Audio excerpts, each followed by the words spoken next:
Hello, welcome to the Saturday Partnership Podcast. Last Saturday, it was our first one. I'm not going to do them every Saturday, but just when we have time. Last Saturday, we talked with Terry and Judy from Hope and Kindness. Did you notice the error? I introduced it as the Friday Partnership Podcast. Yeah, decided to change the day it was released on. It's going to be on a Saturday. So welcome to the second Saturday Partnership Podcast, where we talk to different organisations that we are partnering with as Riverside Church, people who we support, care for, lend our assistance to and serve in their ongoing mission in the world for bringing the kingdom of God here, seeing more of his glory here. Today, we're going to talk to Sam Gill, Paul Gill and Barbara Gill from the Wyre Forest Foodbank, an organisation we've been supporting for some time now at Riverside. I've found this conversation so encouraging. I've found this conversation so inspiring, but also I've been incredibly challenged by what they've said as well.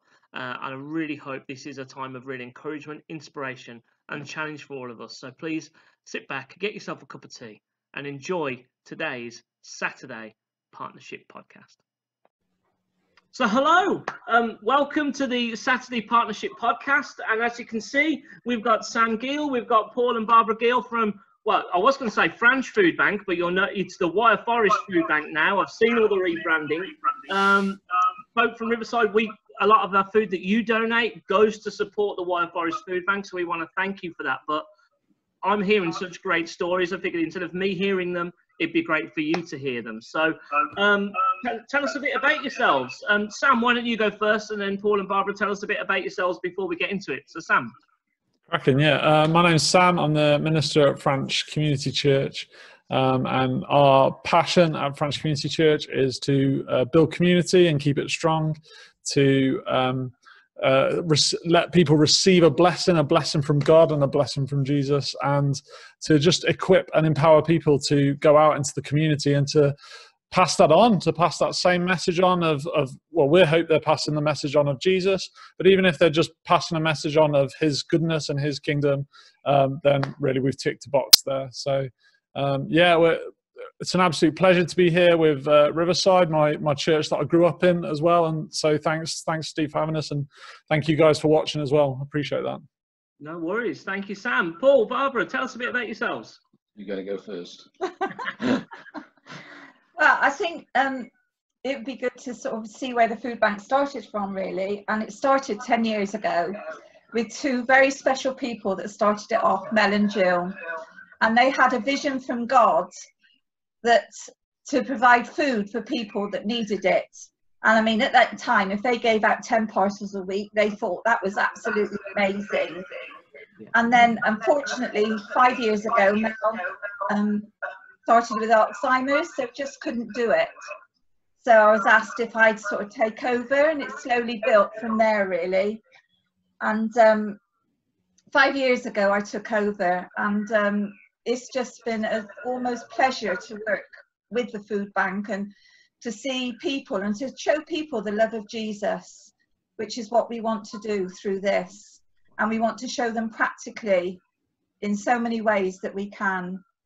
Yeah, and I think, that Barbara sort of is the voice that people speak to on the phone. She's the contact through the emails and so on, and I'm the grunt. I do the lifting and the fetching and the carrying and the things that take the work. And really, when I retired a couple of years ago, it was a question of what can I now do for God, and I never realised that I would be so busy. I certainly, like so many people, don't know how I managed to go out to work, and obviously with COVID now, it's an everyday, 5 days a week sort of role that we're taking up with the food bank, collecting donations, sorting donations, and all the other bits that go around it, like ordering boxes and everything else. So yeah, it's busy times.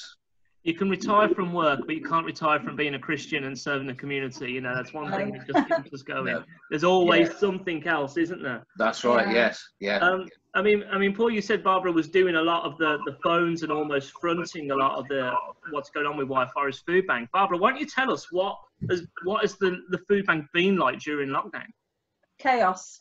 Has it been organised chaos or just chaos? The Very first well few organised. weeks, They won't say this. the first few weeks were just horrendous because it suddenly hit us. I mean, you know, my daughter lives in Hong Kong, so we'd heard about the virus from there, but in some ways it's away, and you feel that it will never reach you really, and you really don't understand the implications of it. So you know, so the middle of March we started to get more and more referrals than we'd ever got before from people, and people who were isolating, older people that weren't allowed out. It was mainly families that we served before, but now we're doing the older people as well that are isolated and just can't get out or anything like that. And we used to work from the back, the hall. Well, and as you can see from behind Sam, we've got so much in the hall that we just couldn't move out the back. And so that first week we converted the church then into the food bank as a layout of what we do every month, because now we're packing boxes twice a week. Wow. You know, so I mean it took, and then the drivers, you know, how do we get these drivers in and out without doing anything, without breaking social distancing? Yeah, we had about 5 drivers at the most, and now we've got 17. Wow. Oh my goodness. So your volunteer base has tripled as well. That's, Well, we've actually got, what did I write down? We've now got 38 volunteers besides the 3 of us. Yeah. So it's like a mini business. But with the amount of support you're offering, I imagine it needs that level of organisation. Yeah. Yes. Yeah. Because we can't do it. 3 of you. Wow. That would be pushing, I'd imagine. Yeah. Without the people helping us, we could not do what we're doing. Yeah. You know, we're just the pinprick, really. You know. We were kind of at an advantage when we entered COVID-19 because we were one of the only food banks that delivered into people's homes and went out across the Wyre Forest and didn't expect people to come to us. So we were already catering for mental and physical disabilities and things like that.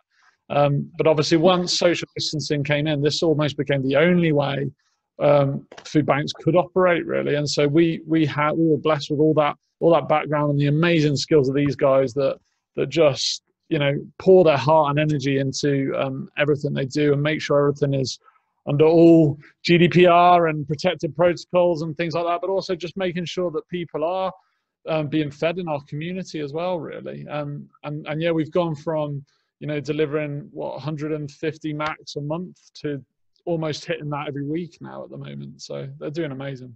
So it seems though, as amazing as it sounds, it's got to have been a real challenging time. I mean, Paul, why don't you what challenges have you seen, Paul? I think that, you know, the biggest challenge in a sense was to just trust God that he knew what he was doing. Because I think in that first week, you know, if you look back and look at the Facebook post and that, it was a real panic. You know, we need donations, we need this. So it was about trusting God. And then, of course, how we did it was the next challenge in a sense, and that was why we decided to just set the main hall up, because we weren't going to be using it.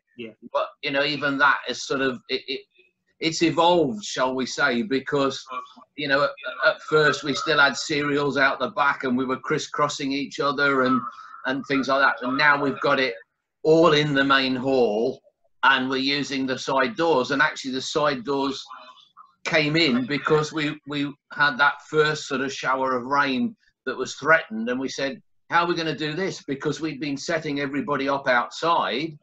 How are we going to do this and keep it all dry? So, you know, we changed to the side door. We've had to change, we've had to evolve, we've had to move forward with it. And then, of course, it was the big challenge of where was all this stock going to come from? And, you know, you sort of read the newspaper articles, Morrison's giving 10 million for food banks, and you think, yeah, but how do I get to know about this? How do we get to do it? And actually, you know, God went before us, because Stuart Roberts from Morrison's phoned up. He said, I've been reading on Facebook about your food bank. How can Morrison's help? You know, and now he's delivering every week a huge amount of stock, really, stock that was going to keep us going for months, to be quite honest, on certain lines, obviously, and then there are other lines that we're going to be short of. But and that is the thing, people don't appreciate that with food banks. They hear about supermarkets doing deliveries. We used to run a food bank up in Yorkshire, and we had a big delivery from our local Morrisons, and we were so excited about it, and they delivered 1,000 boxes of cereal. That's great. But there was nothing else. So right, yeah. You get other things. Packages of cereal, but it didn't help us on, like, with our beans and our tinned meat. We were still really low on that. And sometimes people can hear you've had an amazing delivery from a supermarket, but they don't understand that may only be one food stuff, not a range of food stuffs. Yeah, very right. I mean, we've had £1,100 from the co-op. We've had £500 from Tesco's, which came through the groundworks people. We've had what Morrisons have given. We've had donations from Aldi. You know, again, if you go back at the Facebook, we had hundreds of eggs from Easter eggs from Aldi, because none of the other charities were operational enough to accept the Easter eggs. Wow. You know, we've just had so much stuff, and I think what has surprised us in a sense is that it's them coming to us. Rather than us having to go begging, if you like, they're coming to us. And the male voice choir. And the male voice choir, gave us £500 as well. So, you know, it's just, and they just have got in contact with us. We haven't had to go fishing for that. Wow. And that's where we see the hand of God. Yeah, and as I said, that provision is great. It's so helpful. But I love the fact of what you said about you had to adapt. There was challenges. But you had to adapt, and I think that's almost been a bit of a mantra for all churches. Right now, it's adapt because we're not stopping. You know, nothing can stop the work of God. Nothing can stop the gospel of Jesus Christ. Nothing can stop good works. It only stops if we're not prepared to adapt with that.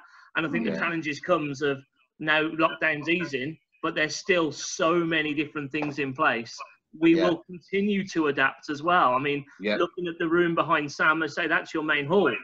What happens when we open? That will be another adaptation that you'll walk through then. And we'll pray for you through that for wisdom and just clarity of what you do. Who would know? But it seems that God's got some amazing provision that's just happened. Where else have you seen breakthrough in lockdown? Like Barbara, have you seen other areas of breakthrough? Well, I think the biggest one for me is churches working together. To me, that hits the pinnacle. We have so many churches involved in what we were doing, which was another thing to change the name to Wyre Forest Group. Because, you know, almost every denomination you can think of is helping one way or another. They're packing boxes, they're delivering, they're bringing food, and it's actually churches working together. And I think that's really, really important. And to me, that to me is like the icing on the cake, really. At the beginning, God gave me something. We had no bread at all in the freezer. And it was like Sunday and Tuesday, we had to deliver all these parcels. And I kept saying, Lord, what are we going to do? We've got nothing, absolutely nothing. Anyway, on the Monday, the guy from Morrison's phoned me and he said, my manager's told me there's a few loaves here to bring you. Do you want them? And I went, oh, yes, we'll definitely have them. So he arrived in the afternoon and he said, it's not a few. He said, I'm absolutely gobsmacked. And he opened the doors of the van and there was 200 loaves there. Wow. And it's God's provision at the time we needed it. And he also said, I've got some frozen fish here as well. Will that help you? You know where I'm going now, don't you? And I really felt God say to me, these are the loaves and the fishes. Wow. Think of what I did when I fed the 5,000. I broke them. I gave it out and there was still left. And I just felt then that was how our food bank was going to work.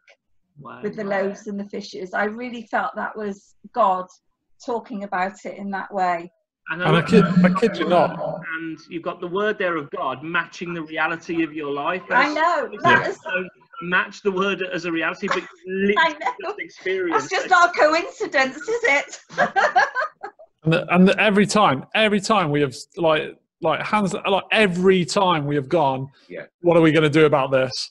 Like God has just provided through the working of this gorgeous community. I love the Wyre Forest so much, and to see it in action through the power of Jesus in this meager food bank, is just phenomenal. Paul said earlier, didn't he, that God goes before us, and really we do just feel like we're joining him on his mission in all this, that he's laid the groundwork and is saying, come on guys, come on, get involved with what I'm already doing, and we're just like, yeah, let's do it. Yeah. And what I love is the fact that you're not only stepping into what God's calling you to, but that, as Bob, you said, there was a real sense of unity there between churches. And I think when the church does get united in mission, communities are changed for Jesus. Yes. And I think actually sometimes churches can get so hung up on their different expressions and how what they do on a Sunday is different. And actually what lockdown has done is it's not about what our services look like. It's about who we're serving and the people that we're loving. And it's brought a unity to the church, which has been needed for so long. It drives me mad when churches get hung up on how their services are different. And I'm loving seeing that unity. But it's also the community has got on board as well. Yeah. And we've had men offer to help drive. They've gone back to work now. But as soon as it started, some of our neighbours who we've never had any contact really with before came and said, can we drive for you? And we said yes. And so it's brought the community into the church a bit as well. And again, isn't that what Jesus would be wanting? It would be wanting to be bringing the community and showing we're more than just a group of people that sit in rows singing songs. We are for them and with them, and it's not one or the other. We can be working together to make the kingdom of God here, which is fantastic, really. I love that. But just moving on, really, it seems to be you've got a lot of things going on. You've got a lot of volunteers. You've got a lot of people giving foods. What more would you be asking people to be practically helping you right now? If there was a need that people watching and listening to this could be helping meet, what practically, Paul, why don't you just share with us, what do you think people could be doing to be practically helping you more right now? At the moment, I would say it's donations. Just keep coming, just keep them coming, because at the moment we're okay. Obviously, given another couple of weeks, people continuing to go back to work and so on, we could be looking for more volunteers to help us. But at the moment, we're sort of covered with the volunteers we've got. So it's donations. Often the ones that we don't see a lot of are the things that are sort of sweetie things, or what I call the sweet side of things, the puddings of what we're doing. So biscuits, tinned fruit, jam, sugar, those sort of sweet stuff is often the ones that we see less of in donations. We're never short, but they're often the ones that are. And then things like tinned potatoes, because tinned potatoes at first, when the shelves were stripped in the supermarkets, it was a nightmare trying to find tinned potatoes, and we actually had a lot of people going and buying whatever that 4 or 2 or whatever the supermarkets would do. But tinned potatoes, tinned meat products, and then the other thing we are doing still a lot of families is nappies, really, and any size nappy at the moment. At one time it was all sort of one size or whatever, but we're using right across the sizes at the moment. So those are things that we need. The other thing that I think would be good for the churches together to think about is that there is the potential to do more in terms of furniture and so on. But I don't think any of us, or I know you haven't at Dog Lane, and we haven't really got room to store things. So, one of my sort of thoughts and prayers at the moment is there somewhere that could store for free, dry, obviously good storage, but where we could store some of these other things we're being offered. I never say no to anything, because I always find maybe 2 weeks later that God sends us somebody that needs it. But sometimes we're sort of, if we had it stored, if only we had that, we could give it.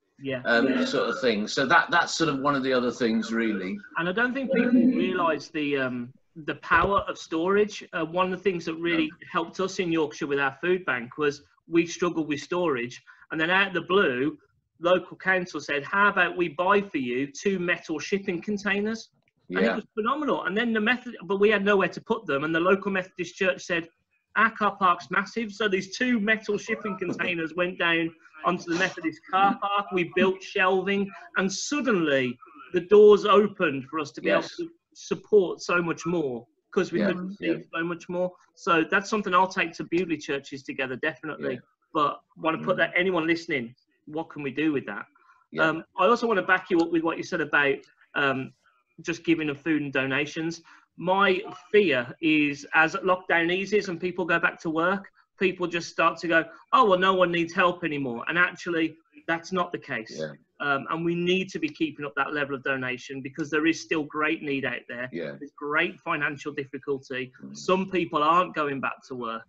And just because we might be, doesn't mean other people are. So, yes. And even the council has said to us that they're worried about when people do start getting work, because people then will start losing jobs and that. And they think, again, the food bank will just go up again. Wow. So they are quite worried about it at the moment, And it's just being prepared then for, you know, and you need to, and we want to be helping you to be prepared for that time. Yes, that's what we need. It's being proactive. I think sometimes we can be so reactive, but when you're reactive, it is chaos. You're chasing your tail. Whereas if you can be proactively ready for this, you're able to walk into anything, can't you? If I can just touch as well on the if anyone watching this was one of the what they called the people that just went out to the supermarkets and just grabbed what they could. What were they called? Hoarders.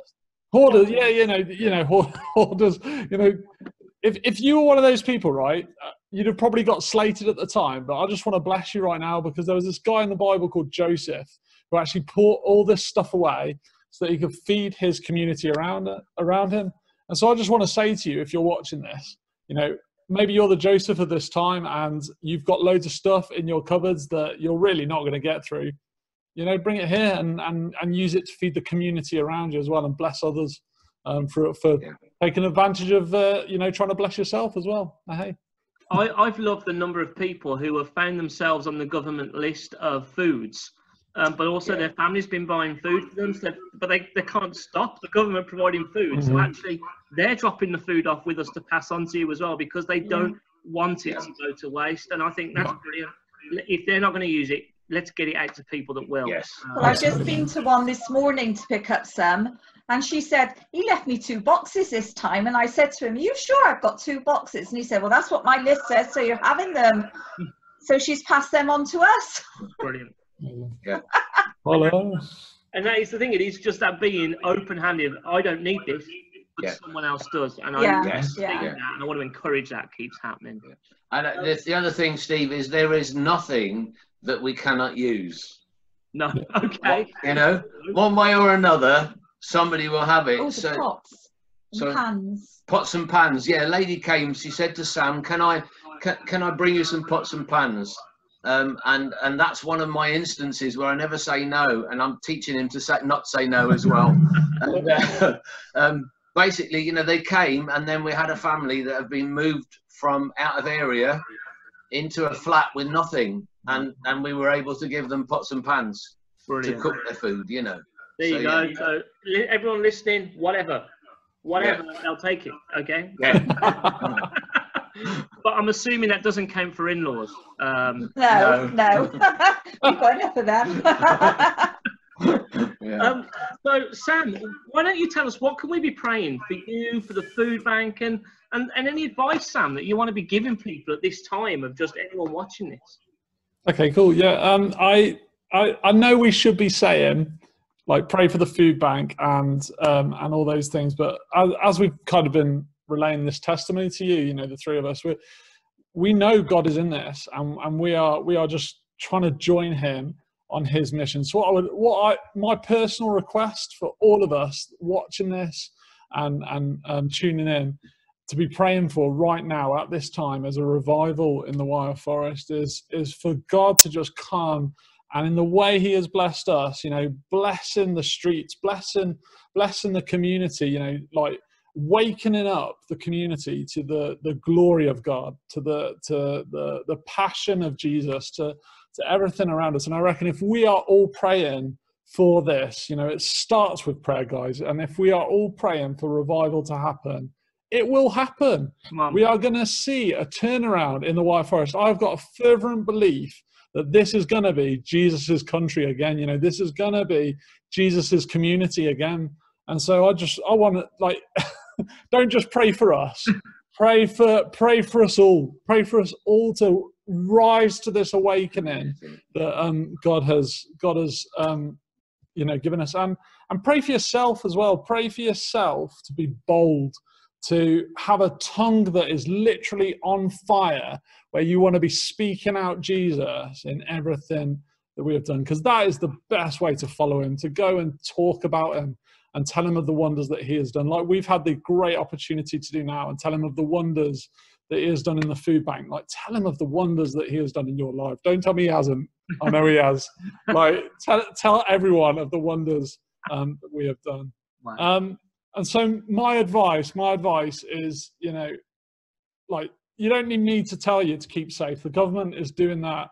The media is doing that. You don't need someone that is filled with Jesus to be telling you to keep safe. You know, you've got your own common sense and you know how to handle that. My thing would be, keep connecting to your neighbors, keep building up your street, keep pouring the life that you have been given into those literally around you. We have neglected our neighbors for too long, and we talk about it and we preach about who is my neighbor and all these things in church, and it sounds great hypothetically, doesn't it? But to actually knock on someone's door that's next door that we haven't, come on, let's be honest, that we haven't done in years. Yeah. You know, this is my advice to you. Like, you know, keep connecting with the people around you, because it's only Jesus-filled people that will do this. The world will go back to absorbing their phones, absorbing their technology, tuning in online with all these things.